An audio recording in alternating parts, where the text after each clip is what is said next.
அதிகார எண்ணமும் ஆதிக்க சிந்தனையும் இருக்கிறவங்க இந்த அரசியல் இருக்கும்போது அவங்க என்னைக்குமே மக்கள் பக்கம் நின்று பேசவே மாட்டாங்க.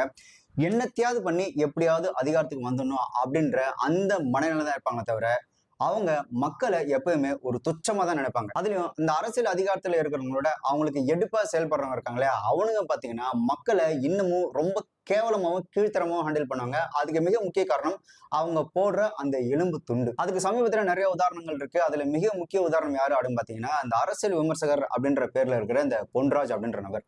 இந்த பொன்ராஜ் அப்படின்ற நபர் பாத்தீங்கன்னா திமுகவுக்கு ஆதரவா பேசுறேன் அப்படின்ற பேர்ல இந்த மக்களை எவ்வளவு கீழ்த்தரமா பேச முடியுமோ அவ்வளவு கீழ்த்தரமா நிறைய தடவை பேசியிருக்கிறாரு. அதுல அவர் ரொம்ப மோசமா பேசினது அப்படின்னு பாத்தீங்கன்னா, அந்த தமிழக பெண்கள் விபச்சாரிகள் அப்படின்னு சொன்னது. வரமுறை இல்லாத தற்கொலை கூட்டம், புருஷன் எனக்கு தேவையில்லை, எனக்கு விஜய் தான் வேணும்னு சொல்ற விபச்சார கூட்டம். நான் ஒரு கட்சிக்கு ஆதரவா பேசுறேன் அப்படின்ற பேர்ல அந்த கட்சி கொடுத்த அந்த எலும்பு துண்டுக்கு ஆசைப்பட்டு மக்களுக்கு எதிராக பேசுறதுன்றது ரொம்பவே அருவருக்கத்தக்க ஒரு விஷயம். பெண்களுக்கு எதிரான வன்முறை, குழந்தைகளுக்கு எதிரான வன்முறை இல்லாத ஏதாவது ஒரு நாடு இருக்கா? இதுல இன்னொரு முக்கியமான ஒரு விஷயம் என்னன்னா, பொதுவா சொல்லுவோம், படிச்ச மாதிரி எங்கன்னா பேசுறே அப்படின்னு நம்ம சொல்லுவோம். ஆனா இந்த நல்லா படிச்சாலு இதுல ஹைலைட் என்ன, இவரு அப்துல் கலாம் ஐயாவுக்கு அறிவியல் ஆலோசகரா இருந்த நபர். இவர் அப்துல் கலாம் லட்சிய இந்திய கட்சி அப்படின்னு அப்துல் கலாம் ஐயா பேர்ல ஒரு கட்சியை ஆரம்பிச்சிருந்தாரு.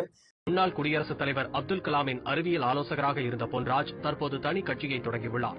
அப்துல் கலாம் உடல் அடக்கம் செய்யப்பட்ட பேக்கரும்பு பகுதியில் நடைபெற்ற கூட்டத்தில் அப்துல் கலாம் லட்சிய இந்திய கட்சி என கட்சியின் பெயரையும் அப்துல் கலாம் உருவம் பொறித்த கொடியையும் அவர் ஞாயிற்றுக்கிழமை அறிமுகப்படுத்தினார். அப்துல் கலாம் பெயரில் கட்சி தொடங்கப்பட்டிருப்பதற்கு அவரது குடும்பத்தினர் எதிர்ப்பு தெரிவித்துள்ளனர். நல்ல வேளை அப்துல் கலாம் ஐயா அவர்கள் இல்ல, இருந்திருந்தாங்கன்னா செருப்பாலே அடிச்சிருப்பாங்க. ஏண்டா, ஒரு மக்களுக்காக தான் நம்ம செயல்படுறோம், மக்கள் பக்கம் நின்னுதான் நம்ம எல்லாத்தையும் பேசணும். ஆனா ஒரு படிச்சவன் எவ்வளவு கேவலமா கீழ்த்தரமா பேச முடியுமோ அவ்வளவு கேவலமா கீழ்த்தரமா பேசியிருக்கிறான். இதுல அடுத்து யாரு அப்படின்னு பாத்தீங்கன்னா எஸ்.வி. சேகர் அவர்கள்.